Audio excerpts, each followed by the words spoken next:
میرے بچوں نے مجھ سے پوچھا کہ پاپا جی یہ بتائیں کہ ہم فلسطین سے محبت کیوں کرتے ہیں۔ آپ کے بچے آپ سے پوچھیں یا نہ پوچھیں، انہیں آپ یہ ضرور بتایا کیجئے کہ ہم فلسطین سے اس لیے محبت کرتے ہیں کہ یہ فلسطین انبیاء علیہم السلام کا مسکن اور سرزمین رہی ہے۔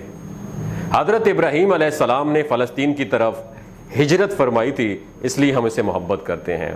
اللہ تبارک و تعالیٰ نے حضرت لوط علیہ السلام کو اس عذاب سے نجات دی تھی جو ان کی قوم پر اسی جگہ پہ نازل ہوا تھا۔ حضرت داؤد علیہ السلام نے اسی سرزمین پر سکونت رکھی اور یہیں اپنا ایک محراب بھی تعمیر کرایا۔ حضرت سلیمان علیہ السلام اسی ملک میں بیٹھ کر ساری دنیا پر حکمرانی فرمایا کرتے تھے۔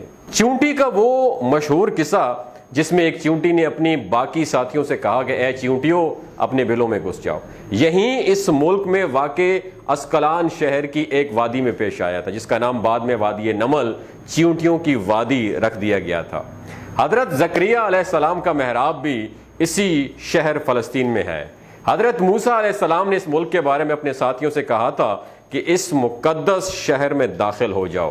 انہوں نے اس شہر کو مقدس، اس شہر کے شرک سے پاک ہونے اور انبیاء علیہ السلام کا مسکن ہونے کی وجہ سے کہا تھا۔ اس شہر میں کئی معجزات وقوع پذیر ہوئے، جن میں ایک کنواری بی بی حضرت مریم کے بطن سے حضرت عیسیٰ علیہ السلام کی ولادت مبارکہ بھی ہے۔ حضرت عیسیٰ علیہ السلام کو جب ان کی قوم نے قتل کرنا چاہا تو اللہ تبارک و تعالیٰ نے انہیں اسی شہر سے آسمان پر اٹھا لیا تھا۔ ولادت کے بعد جب عورت اپنی جسمانی کمزوری کی انتہا پر ہوتی ہے، ایسی حالت میں بی بی مریم کا کھجور کے تنے کو ہلا دینا بھی ایک معجزہ الہی ہے۔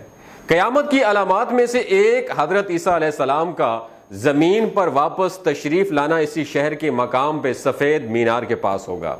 اسی شہر کے ہی مقام باب لد پر حضرت عیسیٰ علیہ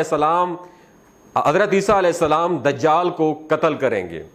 فلسطین ہی یاد رکھو دوستو ارض محشر ہے۔ اسی شہر سے ہی یاجوج ماجوج کا زمین میں قتال اور فساد کا کام شروع ہوگا، اور اسی شہر میں وقوع پذیر ہونے والے قصوں میں سے ایک قصہ طالوت اور جالوت کا بھی ہے۔ فلسطین کو نماز کی فرضیت کے بعد مسلمانوں کا قبلہ اول ہونے کا اعزاز بھی حاصل ہے۔ ہجرت کے بعد حضرت جبرائیل علیہ السلام دوران نماز ہی حکم ربی سے آقا صلی اللہ علیہ وآلہ وسلم کو مسجد اقصی جو کہ فلسطین میں موجود ہے وہاں سے بیت اللہ شریف کی طرف رخ کرا گئے تھے۔ جس مسجد میں یہ واقعہ پیش آیا تھا وہ مسجد آج بھی مسجد قبلتین کہلاتی ہے۔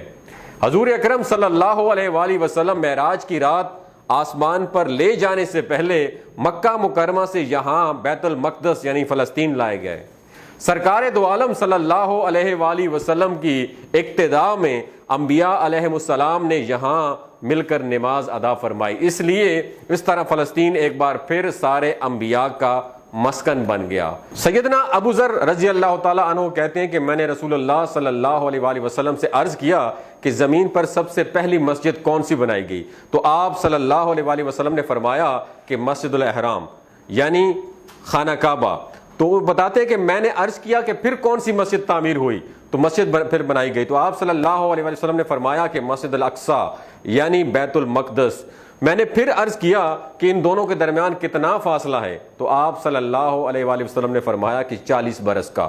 تو جہاں بھی نماز کا وقت پا لے تو وہیں نماز ادا کر لے، بس وہی مسجد ہی ہے۔ وصال حبیبنا صلی اللہ علیہ وآلہ وسلم کے بعد حضرت ابو بکر رضی اللہ تعالی عنہ کو ارتداد کے فتنہ اور دیگر کئی مشکلات سے نمٹنے کے لیے عسکری اور افرادی قوت کی اشد ضرورت کے باوجود بھی ارض شام فلسطین کی طرف آپ صلی اللہ علیہ وسلم کا تیار کردہ لشکر بھیجنا بھی ایک ناقابل فراموش حقیقت ہے۔ اسلام کے سنہری دور عمریہ میں دنیا بھر کی فتوحات کو چھوڑ کر محض فلسطین کی فتح کے لیے خود حضرت عمر کا چل کر جانا اور یہاں پر نماز ادا کرنا اس شہر کی عظمت کو اجاگر کرتا ہے۔ دوسری بار معراج کی رات بروز جمعہ 27 رجب 583 ہجری کو صلاح الدین ایوبی کے ہاتھوں اس شہر کا دوبارہ فتح ہونا بھی ایک نشانی ہے۔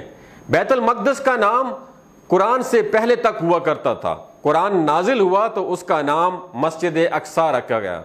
قدس اس شہر کی اس تقدیس کی وجہ سے ہے جو اسے دوسرے شہروں سے ممتاز کرتی ہے۔ اس شہر کے حصول اور اسے رومیوں کے جبر و استبداد سے بچانے کے لیے 5000 سے زیادہ صحابہ کرام رضوان اللہ تعالی اجمعین نے جام شہادت نوش کیا، اور شہادت کا باب آج تک بند نہیں ہوا، سلسلہ ابھی تک چل رہا ہے۔ یہ شہر اسی طرح شہیدوں کا شہر ہے۔ فلسطین کی عظمت کا اندازہ اس بات سے بھی لگایا جا سکتا ہے کہ یہاں پر پڑھی جانے والی ہر نماز کا اجر 500 گنا بڑھ کر دیا جاتا ہے۔